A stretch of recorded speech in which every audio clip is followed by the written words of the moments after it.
Hello, my name's Faye, and today I wanted to talk about the good books that I read in February. We're already into March, I know, but I had some corking reads, and I think I'm going to go by order of already good to stellar. I really didn't have a single book that I didn't enjoy reading in February, which is amazing in such a short month. I'm sitting here on the floor while both of my dogs are on the sofa in front of me, which always cracks me up a bit. I've got a tea here and let's get stuck in. I read You Made a Fool of Death with Your Beauty by Akwaeke Emezi and thought it was only okay.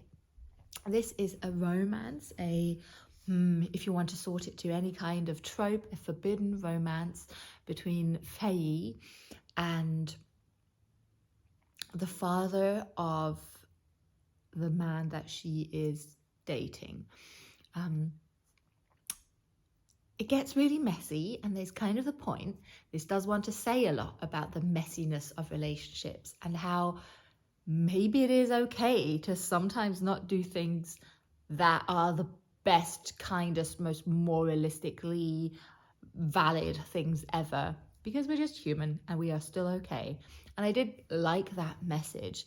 The setting switches between New York City. Faye, the protagonist of the story, is an artist living in New York City, and then she travels together with the man that she's met to, I believe it's an unnamed island where his father lives.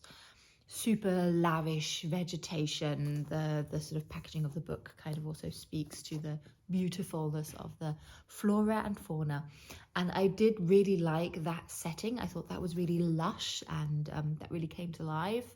But I think it stayed in New York City for a bit too long.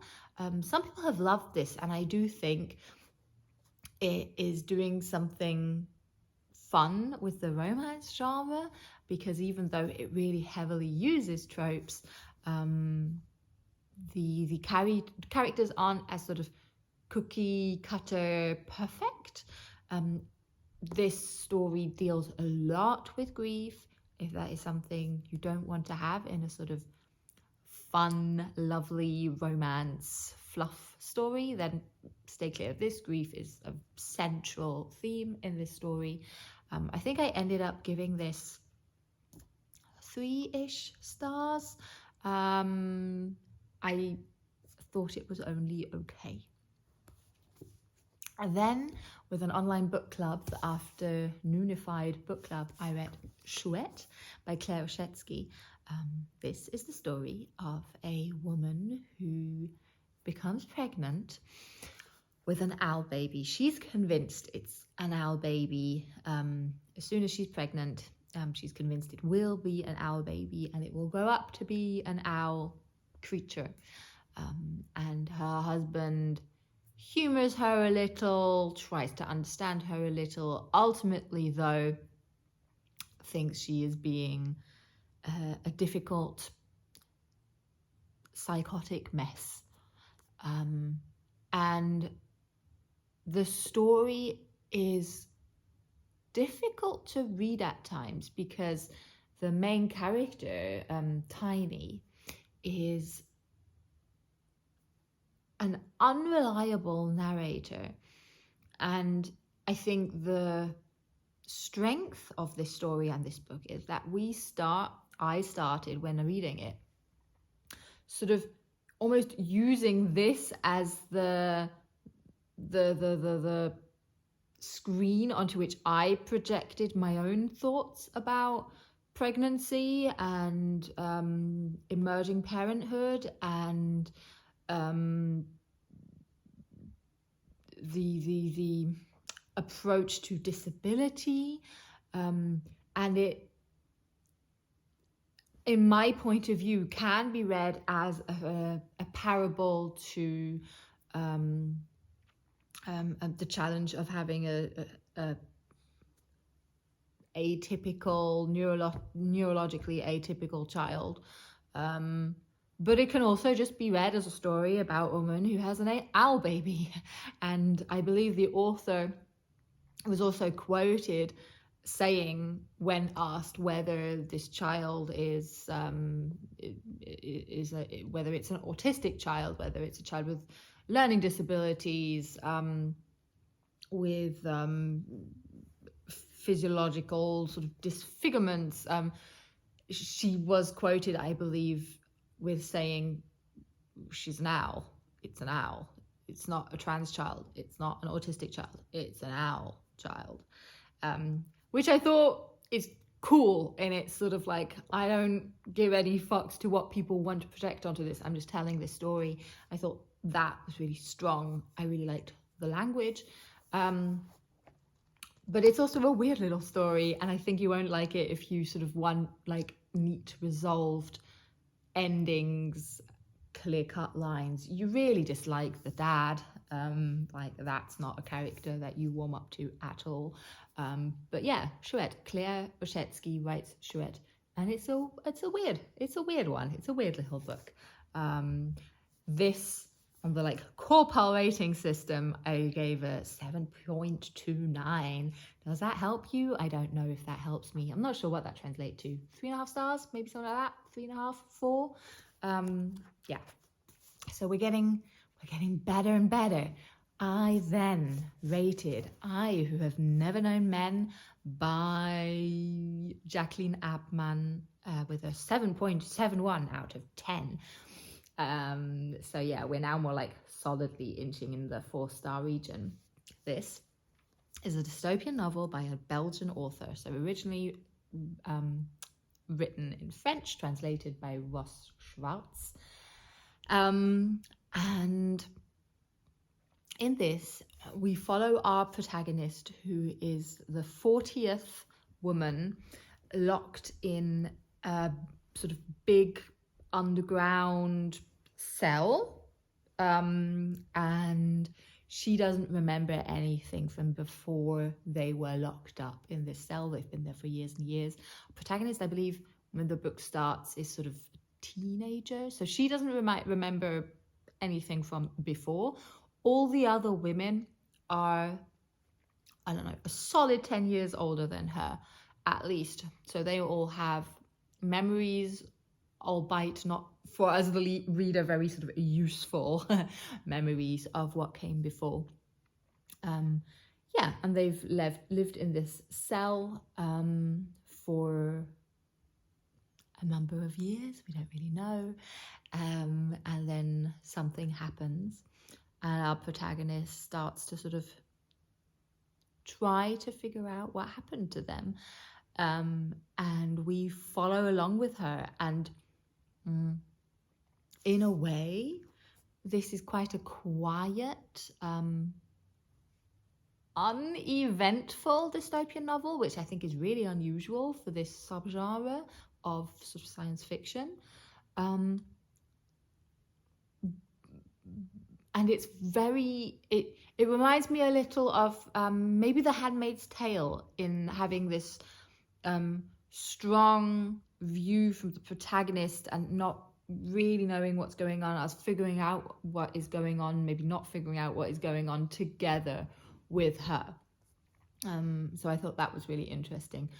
I thought the reading experience was cool, like really, you really do get sucked in. It's sort of eerie and frustrating, and our protagonist sort of lacks certain social skills, but it's really interesting because it does sort of make you sort of,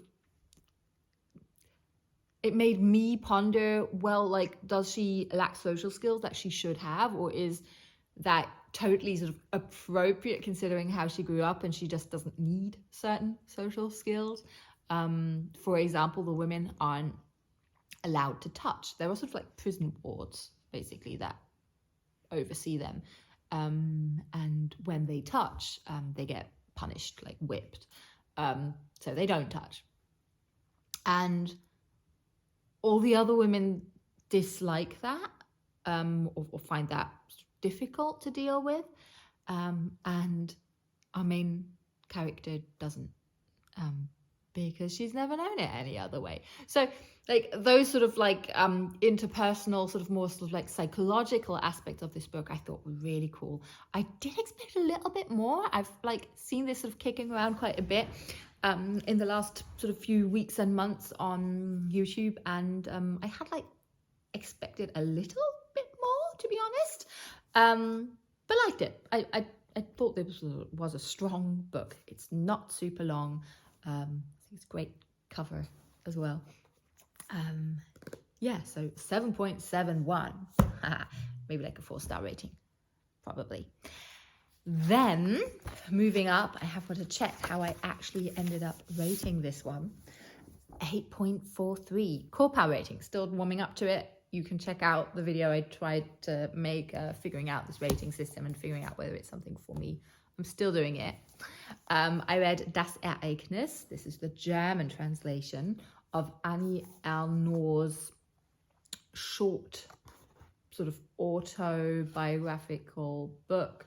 The French title is L'Événement. Is that how you pronounce that? The English translation is Happening. The Happening, or just Happening, I'm not sure. This is the first Annie Ernaux book I've ever read, and I think it was a good one for me to start. This is her recollection of having an illegal abortion in France when she was a student. So she wrote this, I think, in the late 90s. Maybe this was published in 2000, something like that. So she is looking back on this experience in the 60s where she was pregnant from a man that she wasn't in a relationship with. She was a student.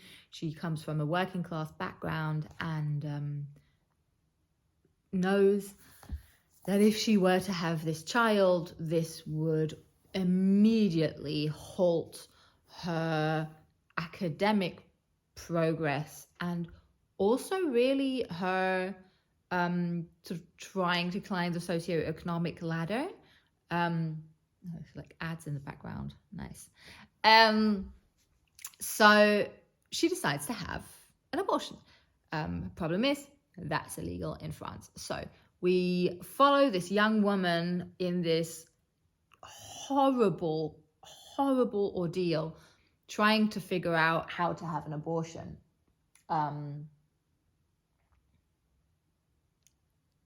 Now, we're back to my nice winter background. That's much more soothing. So we follow her as she has an abortion. It's a very short book, but it really packs a punch. And I thought the strength of this was how she weaves together her as an adult,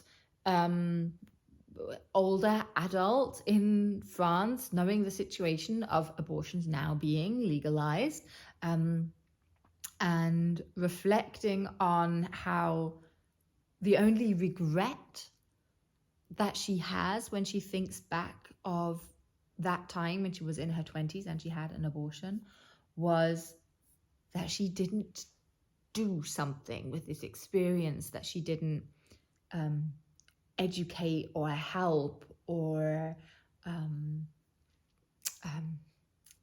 use this experience somehow, and maybe even politicize this experience. I don't know. I am now like trying, like laying words in her mouth, which she doesn't need. She uses much better words herself.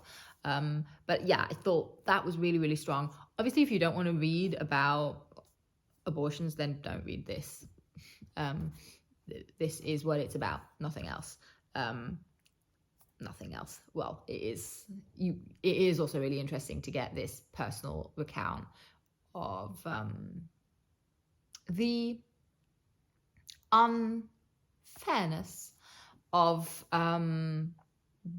basically this patriarchal system and politics hitting women from lower socioeconomic classes more than women who just have more financial opportunity, support, and freedom, essentially, to decide what they want their bodies and lives to shape up as. Yeah, so this will make you upset, potentially. It did touch me. I read it in one sitting, which was a cool experience. It's not very long, sort of just under 100 pages, I believe, around 100 pages. And I do want to now move on and read more Annie Ernaux because I thought her voice was really strong.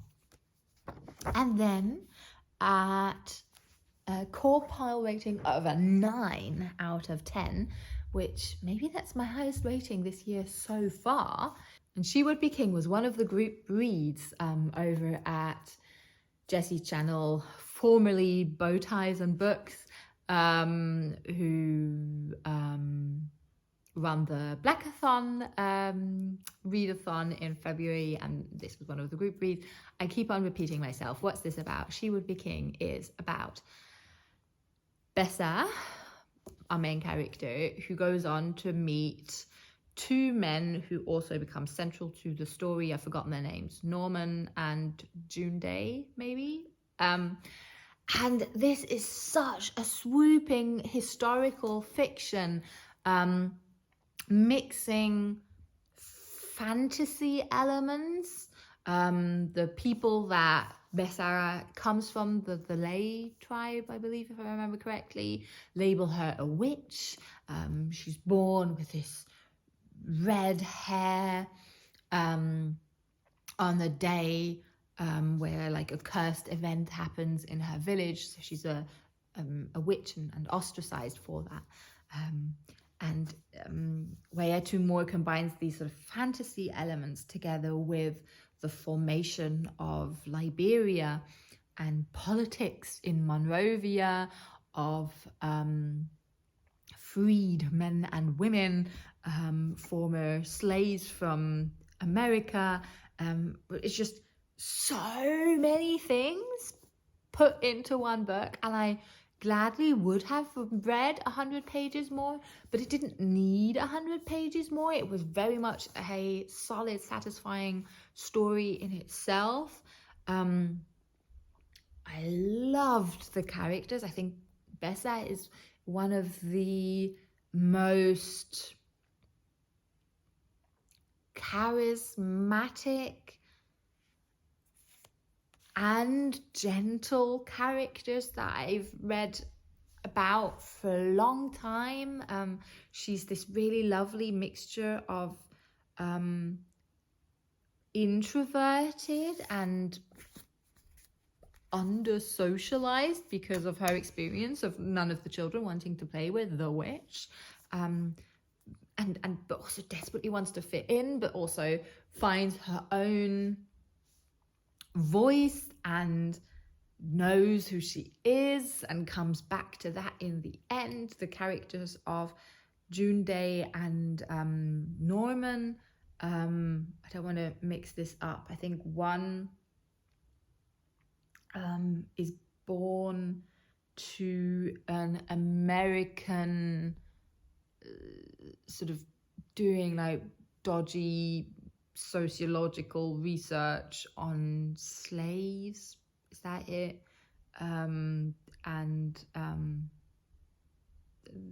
his birth father also continues to sort of do weird experiments on him. And the other is born on a plantation. And that birth is, the birth of him is also described in a wild way. I'm getting a bit fuzzy here because there are a lot of strands that go together, and I don't want to say something wrong because that would really not do this story justice. Really, like, go and read it. I've had this on my shelves for a long time and never really ended up picking this up, and I thought it was more sort of like straightforward fantasy, but it really isn't. It's historical fiction with a little bit of magical language maybe sprinkled on top, because these three characters that we follow have supernatural abilities in a way. Excellent book, like 5 stars. And And maybe I'll just wrap this up by telling you what I'm currently reading. It's March, so I didn't finish this in February, but I started The City We Became by N.K. Jemisin last month, and I'm still reading it, but I only have like 50 pages left. And if I shout about it here and talk about it here, then I can talk about it a second time when I finish it by the end of March. I read the Broken Earth trilogy by N.K. Jemisin and thought The City We Became, which I think again is the first in a series. I think the second one came out. I thought this one would be a setting that sort of interests me a little less, sort of set in New York City, and the city sort of births personified avatars of the different boroughs. And I thought, like, yeah, that's weird. Maybe that's just going to be like a bit too like funny and read a bit too much like a sort of TV show. And also, yeah, like it's recommended like by Neil Gaiman on the cover. I thought like, yeah, maybe this is like a little like too much sort of like quirky characters, like the Sandman series. I didn't really read the Sandman they comics, but I watched the series and I thought like the ideas were really cool, the characters were really cool, but like the story was like lacking. And I was afraid that this would be the case with The City We Became, but not finished it yet. But I think it's a banger, like so cool. I've decided this is a book I'm going to gift loads of people. So good. Recommended by a bookseller in like one of the big bookshops in Berlin. Like really truly, if you've been on the fence about reading this by N.K. Jemisin because you think the plot is not calling out to you, I invite you to reconsider. Yeah, I'm hoping that this will end up being a 5-star read once I finished it. But that was the stack of books that I wanted to talk about today. Tell me what you've read. Tell me if you now want to read one of these. Come chat with me about some books down below. I'm going to start packing my bags because I'm off on holiday next week. And super looking forward to that. And also, of course, I will finish The City We Became today. I hope you're doing all kinds of wonderful, and I will see you very soon. Bye.